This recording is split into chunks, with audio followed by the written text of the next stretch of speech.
When a building looks great on opening day, it's easy to forget that its true test comes later when gravity, traffic, materials, and maintenance take over.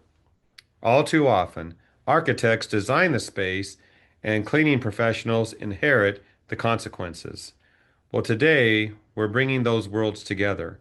We'll explore why early collaboration matters, how design choices impact cleaning from floor to ceiling, and what it really takes to create spaces that stay beautiful, are cost effective, and easier to maintain long after the ribbon cutting has happened. Let's dive in. I'm pleased to welcome an expert on today's topic, Gordon Bunchrock with ABM. Welcome to the program. Thanks, Jeff. Appreciate being here and discussing this topic. Let's set you up as an expert. You're a first-time guest, so tell us about yourself, what you do at ABM, a little bit of a bio. Originally, I was in Chicago area, and I've worked for multiple companies. Today with ABM, I had great mentors, PhD biochemists, polymer chemists, microbiologists. So I was involved in healthcare for 35 years with the cleaning and infection prevention. And then with ABM, I've been more focused on the education market, but collaborate across the industries that we serve. So moved down to South Carolina, got out of the cold weather for a little bit. Good for you on that. It's cold up north, that's for sure. Yeah. What was your first role with ABM? I was a manager for the first 5 years, and then my degree is more in the sciences. So I was always interested from a cleaning perspective about the different materials and how to care for them. So I became a technical expert for the company that I worked with and traveled over 3 states, specifically in the healthcare market, but was also involved in other industries that the company served. Very good. Well, let's dig into this, Gordon.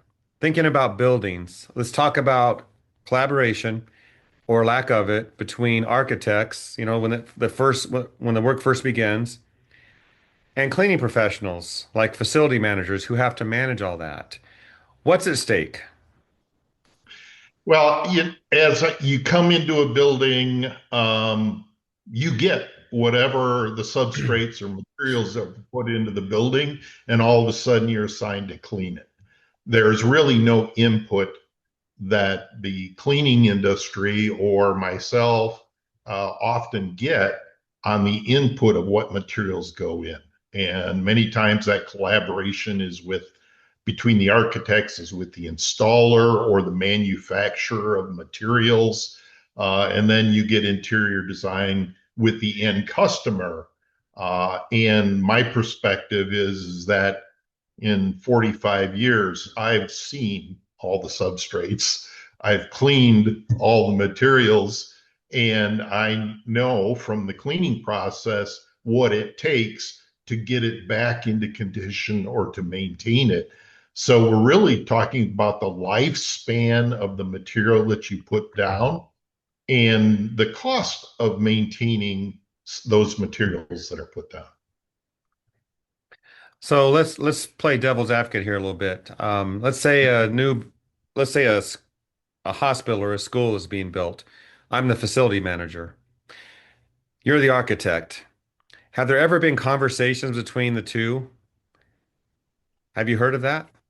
I don't think there is. And then of course we get into the specific materials, and we've got all these sciences to know that, for example, the Mohs scale. We know how hardness of different stones and natural substrates are measured.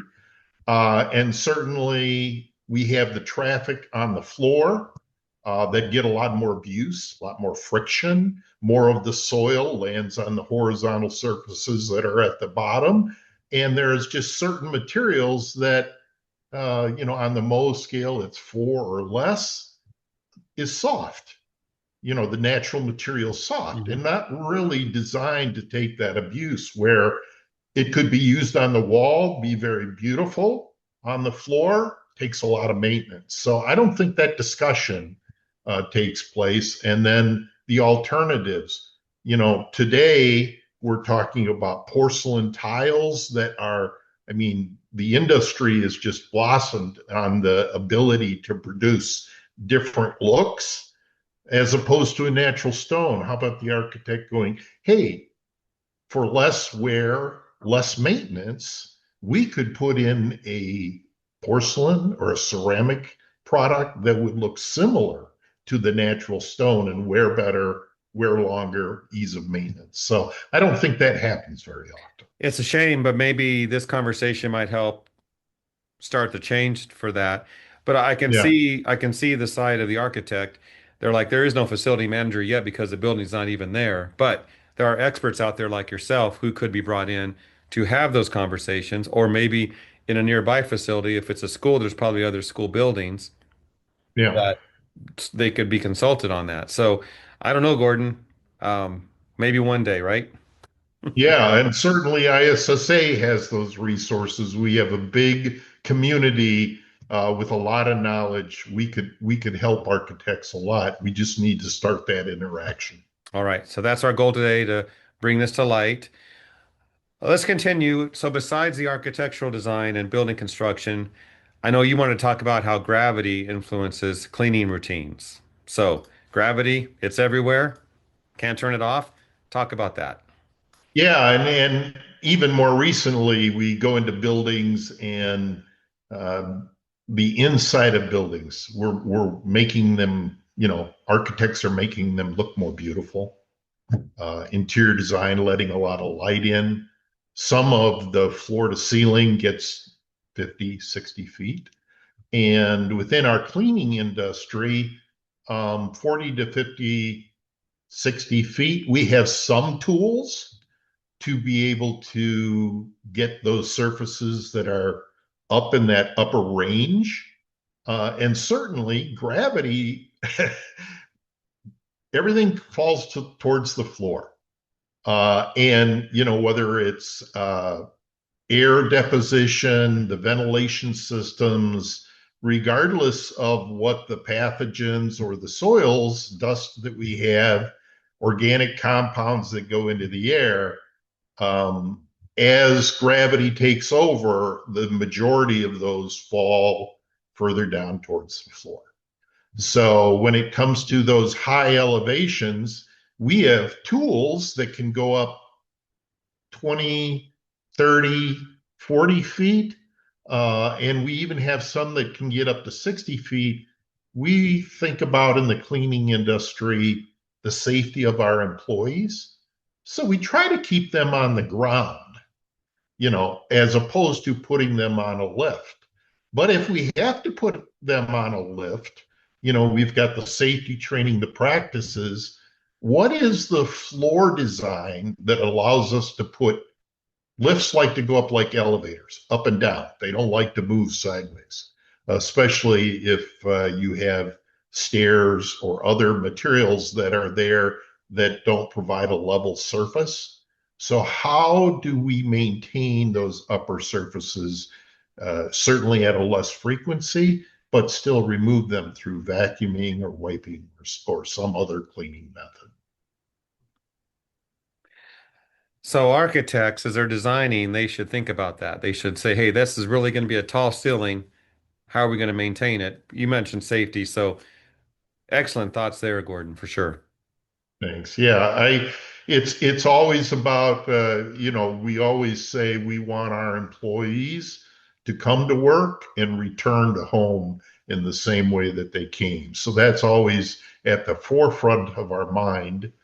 And when a building is being designed, the higher the building, the more difficult it is when we have to remove that soil that is up above, and certainly windows. You get your VOCs that float through the air and attach to the windows. Same thing with the windows. How do we get those cleaned? Hmm. And let's make provision in the design of the building for us to be able to get up there and clean it. Yeah, absolutely. All right, I have a two-part question, kind of long here, but let's talk about materials. You talked about this a bit, but the materials on walls, fixtures, furniture. How do those affect the long-term ease of cleaning and maintenance? And what should these facility teams or those who are making decisions look for when choosing surfaces that could be not just wiped down, but really cleaned to get it where as clean as it should be? You might have some challenges to share with us about that. Yeah, and it all comes down to the surfaces that you have to clean. And I use the word porosity, how porous the material is that you have to clean. And the other thought process is where are they in the height of the building? Are they within reach of hand contact? And I say that because you have splashes, you have people that put their feet up on the wall, you have or on surfaces, and those things that are above human height, it's usually dust accumulation or dirt accumulation. But when you have to use some surfactant, cleaning agent to try and get that off a surface, recently I've seen the installation of wood uh, from floor to ceiling that goes up 50 feet high, 20 inches wide, a square block of wood, and it wasn't sealed. So you get soil that embeds in the wood. There's not a lot of ways for us. Vacuuming won't get it out. It actually is a discoloration or a staining of the material. And we should think about that. Do you want to have to sand that? Or do you want to be able to wipe that and clean that? Certainly in healthcare for 35 years, we didn't want porous anything anywhere because it could collect pathogens or bacteria. And we wanted to be able to clean that off, even to the point of paint. You think about paint, and every architect designer loves flat paint. And that why is that? That's because it can be easily touched up with paint. But is it cleanable? No. You there's a progression of the binder in paint from flat to eggshell to satin to semi-gloss and gloss. The more binder that is put into a paint of the gloss level, the easier it is to use a surfactant and to clean those surfaces. So that's always at the back of the mind, whether it's a piece of furniture. Certainly, there are fabrics. Same thing that we need to consider on soft surfaces. Is it washable? Or is it not washable? If you have a piece of upholstery that needs to be dry cleaned, use solvent cleaning. Well, we live in a public space and we have employees that we have to abide by OSHA rules. So if we need to clean up a bloodborne pathogen spill, eventually we need to use a disinfectant that's approved for that. They're all water-based. So think of your furniture that's dry cleanable, that shrinks the material, the fabric either shrinks or discolors because it was naturally dyed. There's not a lot we can do with that because we're going to put a wet solution on that to disinfect it in your public space, and it's probably going to ruin that furniture. So architects and interior designers should think about that and where they're putting, those different materials throughout the building. Yes, no cotton sofas in the emergency room. Right, exactly. Gordon, it's funny because I teach IICRC. It's a certification classes for carpet and upholstery, and often people don't understand what dry cleaning really is, and you do. Right, So that's right. good to hear because you're right. Yeah, The dry cleaning solvents do not remove water-based spills or spots. yeah. It's certainly Yeah, not good at blood removal. not compatible. They don't. It doesn't work. Yeah. Good information. Yeah, that tall wood wall, sanding Yeah, that's not even an option in my book, but I right. suppose could come a time we have to do something like that. Yeah. So use a flat gloss varnish or urethane and seal that wood. Think And ahead. then Yes, think ahead. Mhm. Exactly. Yeah, and that's interesting about the paint too. I didn't realize that that's why they might specify a flat because it's easier to touch up. They're not thinking 1, 2, 3 years down the road when we have to No. wash that wall. So yeah, I Right. can definitely see the logic behind these conversations to specify materials, but let's go to Sure. what's underfoot next. Let's talk about floors, stairs. Now we know that gravity brings the dirt down, and we know that Yep. people walk on those surfaces. So can you talk about climate, building use, material choice, minimizing the effects of time, the staining, abrasion, and wear, without doing a lot of work to maintain it? Yeah, and even the different climates. As I said, I grew up in the Midwest, so I was used to sleet and snow and ice, and of course the salt that was put down.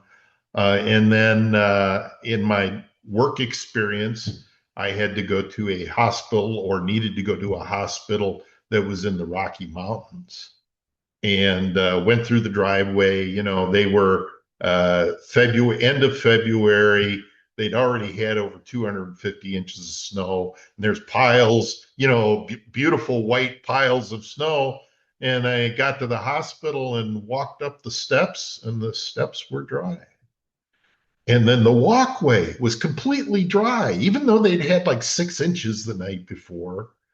And I walked up to the hospital, and before I walked into the entrance, there was a 4 foot grate that you had to walk over. And then I walked into the building, and the floors are clean. And I'm going, where is all and I thought, oh, they used heated sidewalks and heated stairs, and then other places had overhangs where they could put heat lamps that would affect the stair. And then they had a grading system that was open. So anything that was on people's feet, whether it's sand or gravel or whatever it is, fell off into the grates. And then they walked into the building. It was more about the prevention of soil coming into the interior environment. And I thought, hmm, this is interesting. Why don't I see this in the Midwest?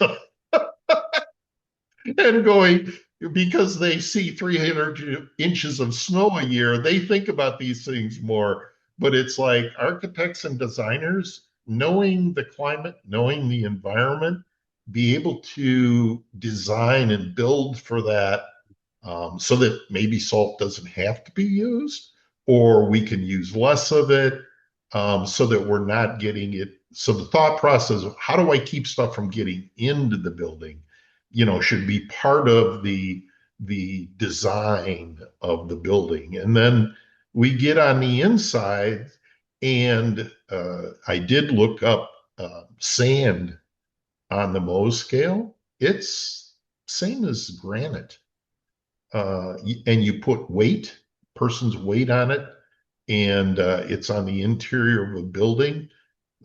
There's practically nobody that I know of putting diamond floors down. So weight and abrasion, rotation of feet or carts, wears through the surface of the flooring substrate, and is part of the ongoing maintenance. So you always have to think about what is the best method to prevent the soils from the outside from getting to the inside. And then, our chemistries are amazing now. I mean, it's getting better and better, as I'm sure, everybody knows now. Our floor coating providers are getting rid of PFAs. Good news for that. We're also getting designs from chemical manufacturers that are making their coatings more durable. So we've got that. We are also seeing poured floors that are now being polished as opposed to putting a lot of acrylics on and taking them off. So we're getting better. at taking care of natural stone. And then we have things like LVT that is designed with the intention, the thought process of reducing all the coatings that we need to put on floors. And I will tell you, not all LVT flooring is the same. The top layer, some manufacturers put urethanes, some of them put materials in the top layer that help with durability, um, materials that are much harder and resist scratching and scuffing.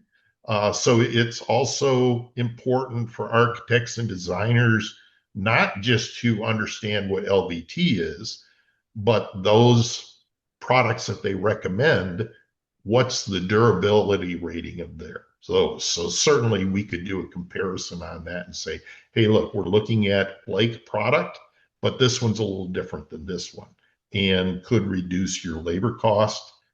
And eventually, LVT, it's still not impervious.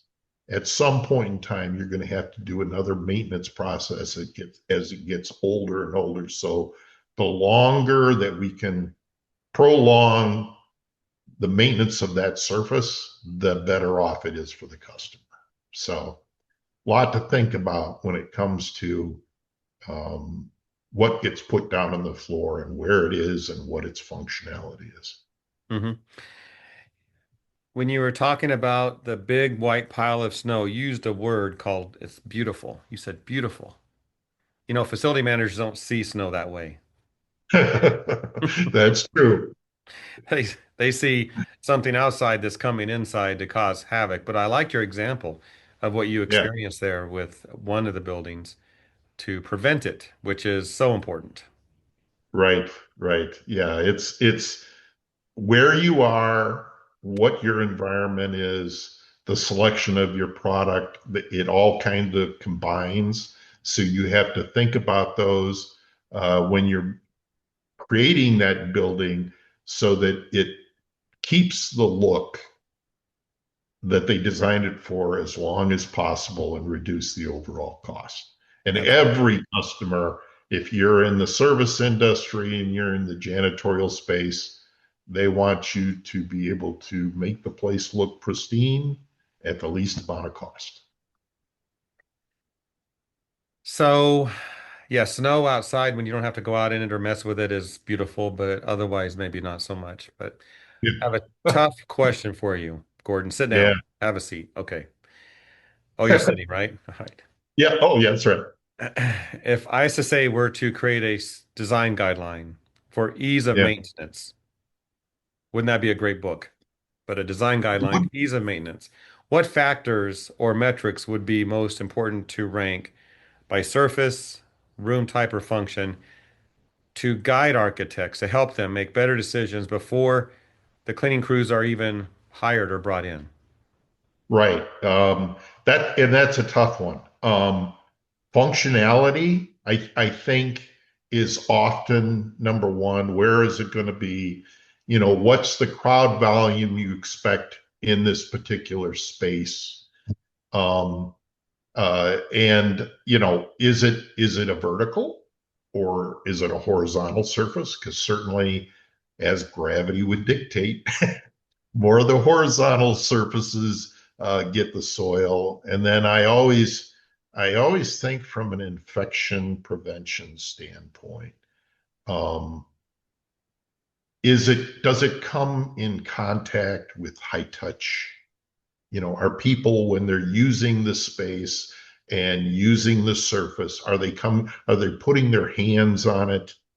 And then the potential for transfer of that pathogen, to their mucous membranes, their eyes, putting somehow getting it from your hands to your mouth. So where it's located, the function of it, I put as number one. Yeah, room type. I, I think about that being in healthcare, what's the acuity level of the user? In public, we all talk about, restrooms being the one that gets rated, first as far as the public or even a building user as being the number one factor that we look at. So space type, is it an operating room? Do we clean different in the operating room than we do in the lobby, et cetera, et cetera? So that's a difficult one for me, but certainly you've got to look at the space type. Where is it? And what's the acuity level of the customer, or what is the volume of people where they're going to be, touching, using the same space, potential for infection. And I even think of uh, when you talk about take it to bathroom fixtures. Just to talk bathrooms, some of the fixtures that we have, you always go to the airport or public location and sink design. You always love to go up to the sink and get water all over you, right? Why couldn't public fixtures be slanted so that the moisture goes back in the bowl rather than sitting on the horizontal surface? Um, I always remember at a healthcare location getting a brand new bathroom, gorgeous, and the fixture design could not contain what it was supposed to hold. And I'm like going, okay, who picked this out? So function, form, where's the space? Still function. It's got to be designed and built for the function that it uses. Yeah. Funny you mentioned sinks and bathrooms because I was at a hotel recently, public restroom, and the faucet was so close to the back of the sink, you couldn't even get your Yeah. hand under you had to really work to get water. So there's Yeah. that Right. small little consideration as well. Put it Yeah. out there so you can get to it. Yeah. Yeah. Exactly. Um, Yeah. It's, Last question. We might have covered this, but let me know if we did. Can you share some yeah. examples where early collaboration, we talked about how architects don't really, when they first start, collaborate. They don't talk. But maybe Right. somewhere in the process they do. Any examples where collaboration resulted in better outcomes of aesthetics, maintainability, and cost? What's interesting in the janitorial space and the role that I play, often it's not with the architect, it's with the building owner, that you get to talk to, and early, we play a role as trainer and select equipment, products, tools to use. But really, we have the ability to go back to the customer. I had a customer at a hospital. This was 30 years ago. And they were telling us, we were the cleaning company, and they're telling us, oh, we're going to cover these terrazzo floors in the patient rooms. And we're putting a new flooring material down. And I said, um, you want to save some money? And they looked at me and go, okay, what do you have in mind? Well, let us take the acrylic coatings off of this terrazzo. I'm going to rehome this floor, repolish this floor, and put a densifier, on the floor, impregnator, so it's going to be stain resistant. It's going to be harder than the floor that you put in before, and I think you're going to like it. So we did that to two patient rooms, and the customer came out and took a look at it and goes, "Oh, could you do that to the rest of them?" And that was the end of that story. It was like, yeah, you didn't have to remodel. We can make these floors look absolutely gorgeous and be super functional. And the same way, even today, a brand new healthcare facility being built, we just changed the specs. You got to make sure you get the specs. So we made sure that in the specs that these were honed and polished to a 3000 grit, so that when our janitorial staff came in, all we had to do was maintain it. Be able to polish it with diamond pads. Again, treat it, but so that it was more stain resistant, more durable, a little more durable, but as opposed to ending up at 1000 grit or something, and then we've got to take it to another level to get the gloss that the customer is looking for. So there's multiple. I can give many examples like that where a school went in and talked to the customer that picks, and that's where the paint conversation came up. A lot of schools have block walls and things that are extremely porous, and they're like, you want to use the right paint. If you use the right paint, things can get spilled on it. If it's in a restroom, just think of that. You want to reduce the porosity. You want me to clean it. Much more functional, and a little thought into how you make this surface more cleanable. And here we go. We put the right application in, and it simplifies, reduces the amount of time that we have to spend on it, and really solves the interior. Yeah. Well, we're at the end of our time. Gordon, any final words to share? Maybe you could talk about what you would like to see next from this conversation, what the industry can do. Yeah, I think the first is we need to make the connection. I go to a show in Chicago called the Neocon Show, where manufacturers bring their substrates and new goods. And usually it's architects and interior designers.